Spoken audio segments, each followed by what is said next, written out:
യമനുകൾ ഉണ്ടാക്കുന്ന അതേ രീതിയിലാണ് കേട്ടോ നമ്മൾ ഇവിടെ നിന്ന് തയ്യാറാക്കുന്നത്. അപ്പോൾ ആദ്യം ഒരു 1/4 കപ്പ് സൺഫ്ലവർ ഓയിൽ ഒഴിച്ച് ചൂടായ പാനിലേക്ക് ഒരു ഇത്തിരി ഹോൾ സ്പൈസസും 1 ടേബിൾ സ്പൂൺ വെളുത്തുള്ളി ചെറുതായി ചോപ്പ് ചെയ്തതും 2 സവാള ചെറുതായി എരിഞ്ഞതും 3-4 പച്ചമുളകും കുറച്ച് ഉപ്പിട്ട് ആദ്യം ഇത് നല്ലപോലെ വഴറ്റെടുക്കാം.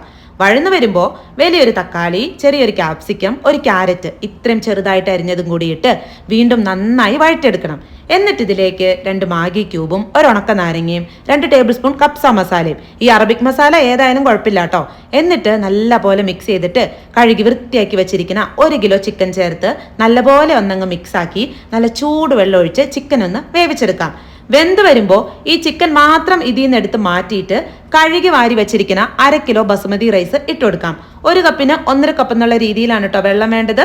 എന്നിട്ട് അടച്ചു വെച്ച് ലോ ഫ്ലെയിമിലിട്ട് വേവിക്കാം. ആ സമയം കൊണ്ട് കുറച്ച് ബട്ടറിൽ ചിക്കൻ ഒന്ന് ഷാലോ ഫ്രൈ ചെയ്തെടുക്കുന്നുണ്ട്. ഒരു ഇത്തിരി കപ്സ മസാലയും 1/2 മുറി നാരങ്ങയുടെ നീരൊക്കെ ഒഴിച്ച് ചിക്കൻ ഒന്ന് മാരിനേറ്റ് ചെയ്തിട്ടുണ്ടായിരുന്നു കേട്ടോ. അപ്പോഴേക്ക് നമ്മുടെ റൈസ് ഇവിടെ വെന്ത് വന്നിട്ടുണ്ട്.